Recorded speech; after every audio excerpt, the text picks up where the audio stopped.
دا کوم عالم چې بیان کوي وایي د دمشق کې یو غټه مقبره ده او د هغې مقبرې نوم دی دحداح. دا وایي داسې مقبره ده چې په دې کې شهدا هم دفن دي، صالحین پکې هم دفن دي، ډېر نیکان خلک په دې مقبره کې، ډېر یو تاریخي مقبره ده وایي، ډېر ښه خلک پکې دفن دي.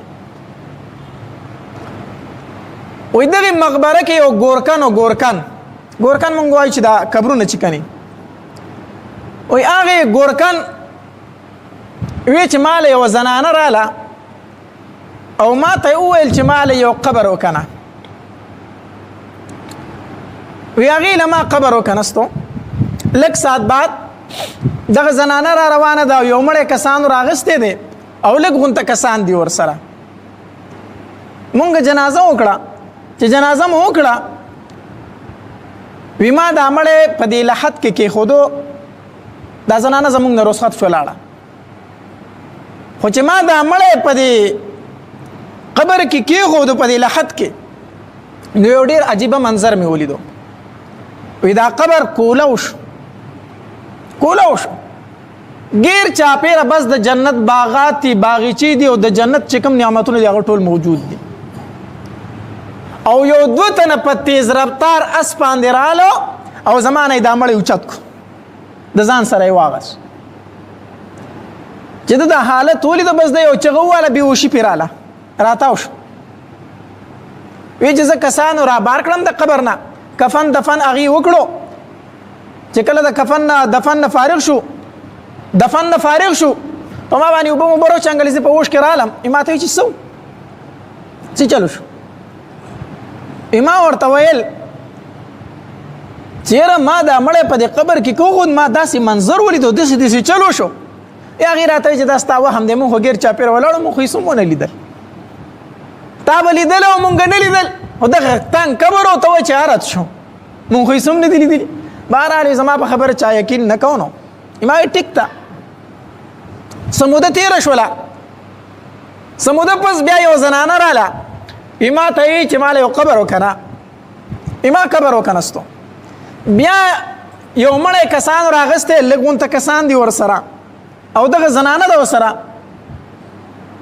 مونږ جنازه وکړه. خو چې دا ځل دا مړی مې په قبر کې کېښود په دې لحد کې، نو بیا هغه زوړ حالت و. اکه زوړ منظر مې بیا ولید چې قبر کولاو شو، بس د جنت نعمتونه دي. خو دا ټایم دا ځل پې بېهوشي رانله، بېهوشي پې رانله. ځکه لومبي ځل باندې سړی یو شی ویني نو په یاره کې پرېوځي، خو چې دوباره یې بیا هغه یاره نه وي. دا ځل نه باندې بېهوشي رانله. وی ډایرکټ د قبر نه روختم. کسانو ته مې چې تاسو را کفن دفن وکړئ، دا سړی دفن کړئ. وی دا زنانه روانه وه، زما په هغې پسې منډې کړې. زنانه مې ودروله. ما ورته تپوس وکړو دې زنانه نه، دا ګورکن وایي، دې زنانه نه مې تپوس وکړو چې ته څوک یې او د کوم ځای نه راغلي یې. هغې راته وایي چې ما په دې خپل غم کې فرېږدوه. ما څه کوې؟ ما پر خپل غم کې فرېږدوه. نه، ما ورته اصرار وکړو چې ما ته به خامخا ښایي چې څوک یې د کوم ځای نه راغلي او کار څه کوي او دا مړی ستاسو، دا ستاسو. هغې راته وایي چې دا دفن چې دی کو که نه، دا زما زوی و او د دې نه مخکې مې یو زوی مړ و، تا وله قبر کې نستی و. ما وایي چې ښه هغه مخکې زنانه هم ته وایي، زه خو په تا پسې ګرځېدم، خله چې ومې مونتې هغه هم ته وایي. وایي چې هغه هم زه وم، هغه مې هم زوی و او دا مې هم زوی دی چې مړ شو. ما ورته وایي چې ستا دا زامن چې دي دا خو لوی د کرامت کسان دي، دا خو الله ته ډېر نږدې خلک و. خو دا راته ووایي چې د دې عمل څه و. بوډۍ وی ولې خیر دی؟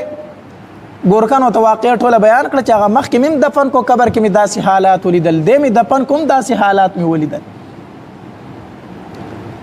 هغې بوډۍ راته ووي ای زنانه چې دا اوس چې دې دفن کو دا ترکاڼو، ده به ترکاڼي کوله. دا مې زوی و، دا مشرې زوی و.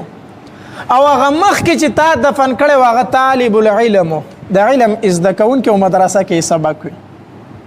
خو هغه به سبق وي او ده پې خرچه کوله، ده پې سبق وي، ده مزدوري کوله او هغه په مدرسه کې سبق وي.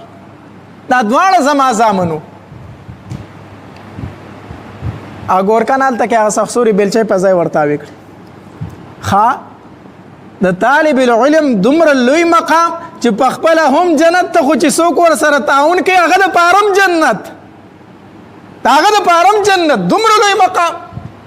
او زه دلته کې مړی ښخومه، نه سیده راغې جومات ته راغې. دغه شیخ سعید برهاني د مسجد کې امام و، دلته کېناستو، د عالم وایي دا زما نیکونو کې دی، دا ګورکنو ته کېناستو، مولانا صاحب زه علم شروع کومه. هغه ورته 45 کاله داسې چل کو، ستا د علم ښه وخت دی چې بوډا شوی وای چې زه علم کوم، اوسه پورې چرته وي. او ته ټوله واقعه بیان کړه چې ما داسې حالات ولیدل، زه اصل کې یم ګورکن. هغه ورته بس په الله توکل وکړه، شروع وکړه علم زده کو. د هغه نه دومره لوی عالم جوړ شو چې د هغه نوم په لویو شیخانو کې نن سبا یادېږي. شیخ عبدالرحمن الحفار، دا د هغې ګورکن نوم دی.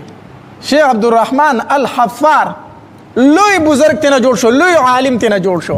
او دا الحفار به د ځان سره لیکو، حفار په عربی کې ګورکن ته وایي، مړی ښخوونکی.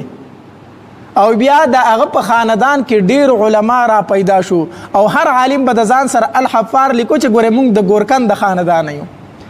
اخري عالم په هغوی کې شیخ عبدالرزاق الحفار دی، لوی عالم. واقعا ما یو دوه خبرې معلومې کړې. یو خدا چې د دې طالب علم څومره لوی مقام دی، خو دویم دا چې زمونږ په زړونو کې دا راځي چیرې زما دا بچی، زما دا ورور چې سبق وي، د ما مدرسې ته لېږلی، خو زه وله پیسې ورکوم او دې تیارې لګي، خو د خپل آخرت سنبالي ماله سو، د خو ځانله د آخرت ګټه وکړه. نو زه خو مزدوري کوم، نو ما ته پکې څه پیدا ده؟ یاره زما دا ورور په تبلیغ کې ګرځي او چیلې لځي او سیروزې لځي او کال لځي، او زه مزدوري کوم، نو ما ته څه پیدا؟ او یاره دې جهاد لځي، هلته کې مجاهدینو سره یي، په سنګر کې ناستي، او دلته زه پیسې ګټم، نو ما ته څه پیدا؟ نو ګورې تا ته یې پیدا شته دی، څومره ثواب چې هغه ته میلاویږي دومره تا ته میلاویږي. طالب علم چې په مدرسه کې وي الف لام میم 10 نیکۍ